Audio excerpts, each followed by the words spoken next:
بسم اللہ الرحمن الرحیم۔ نبی صلی اللہ علیہ وسلم نے ہمیں ایک خاص دشمن کو بددعا دینے سے خبردار کیا۔ وہ کوئی انسان نہیں، وہ کوئی ظالم نہیں، وہ شیطان بھی نہیں، لیکن ہم تقریباً ہر روز اسے کوستے رہتے ہیں۔ آپ نے یہ جملے سنے ہوں گے، شاید آپ نے خود بھی کہے ہوں، کیا ہی برا وقت ہے زندہ رہنے کا، میری قسمت سب سے خراب ہے، اس سال نے مجھے برباد کر دیا، یہ دن منحوس ہیں۔ ہم سمجھتے ہیں کہ ہم تو بس دل کا بوجھ ہلکا کر رہے ہیں، لیکن نبی کریم صلی اللہ علیہ وسلم نے ہمیں سختی سے روکا۔ زمانے کو برا بھلا مت کہو۔ یہ کیوں اہم ہے؟ کیونکہ زمانہ کوئی شخص نہیں ہے، یہ خود فیصلہ نہیں کرتا کہ آپ کو تکلیف دے، یہ آپ کے خلاف کوئی سازش نہیں کرتا۔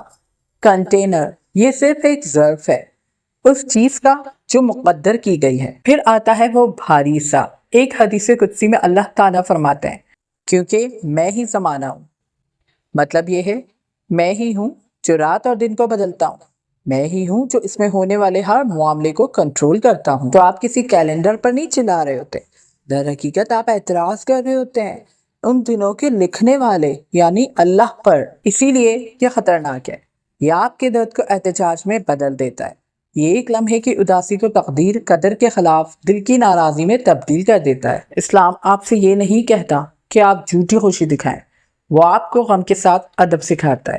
آپ کہہ سکتے ہیں یہ تکلیف دیتا ہے، لیکن یہ نہ کہیں یہ سب بے مقصد تھا۔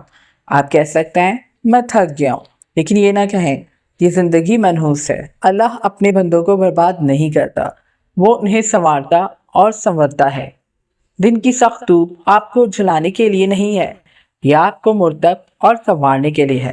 لہٰذا اگلی بار جب آپ کی خواہش ہو کہ اپنی قسمت یا سال کو کوسیں، اس کی بجائے یہ سرگوشی کریں، اللہ نے تقدیر مقرر کی اور وہی کرتا ہے جو چاہتا ہے۔ زمانے کے ساتھ صلح کریں، کیونکہ جو اسے کنٹرول کرتا ہے وہی وہ بھی ہے جو اس میں ٹوٹے دل یا روح کو شفا دے سکتا ہے۔ اسی لیے ایسا کہنے سے پرہیز کرنا چاہیے، کیونکہ زمانہ خود کچھ نہیں کر سکتا، جو کرتا ہے وہ اللہ پاک ہی کرتا ہے۔ تو زمانے کو برا کہنا گویا اللہ پاک کو برا کہنا ہے۔ اکثر لوگوں کی عادت ہوتی ہے کہ جھٹ کہہ دیتے ہیں زمانہ برا ہے۔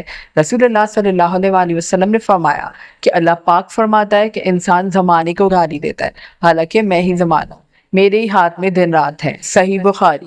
یعنی حدیث میں جو یہ کہا گیا ہے کہ میں دہر اور زمانہ ہوں، تو اس کا مطلب یہ ہے کہ میں دہر کا خالق و مالک ہوں، اور دہر میں جو بھی کچھ حادثات و واقعات رونما ہوتے ہیں ان کا خالق بھی میں ہی ہوں۔ اسی لیے اس کے بعد کہا گیا کہ دہر کے سارے معاملات میرے قبضہ قدرت میں ہیں، یعنی وہ سارے معاملات و حادثات جن کی نسبت لوگ دہر اور زمانے کی طرف کرتے ہیں اور ان کی وجہ سے زمانے کو برا بھلا کہتے ہیں، ان سب کا خالق اللہ تبارک و تعالی ہے۔ ان واقعات و حوادث کے رونما ہونے اور مصائب و مشکلات کے نازل ہونے میں دہر اور زمانے کا کوئی دخل نہیں ہے، یہ سارے معاملات اللہ تعالیٰ کے دستے قدرت میں ہے۔ اس لیے ایسے الفاظ اور جملے کہنے سے گریز کریں اور اللہ تعالیٰ کا ہر حال میں شکر ادا کریں۔ حضرت ابو ہریرہ رضی اللہ تعالیٰ عنہ سے روایت ہے کہ رسول اللہ صلی اللہ علیہ وسلم نے ارشاد فرمایا، زمانے کو برا بھلا مت کہو، کیونکہ اللہ سبحانہ و تعالیٰ ہی زمانہ ہے۔ اللہ سبحانہ و تعالیٰ ارشاد فرماتے ہیں، انسان زمانے کو برا بھلا کہہ کر مجھے تکلیف پہنچاتا ہے، حالانکہ زمانہ تو میں خود ہی ہوں، میرے ہی ہاتھ میں تمام خیر اور بھلائی ہے، اور میں ہی رات اور دن کا بدلنے والا ہوں۔ سنن النسائی 11447۔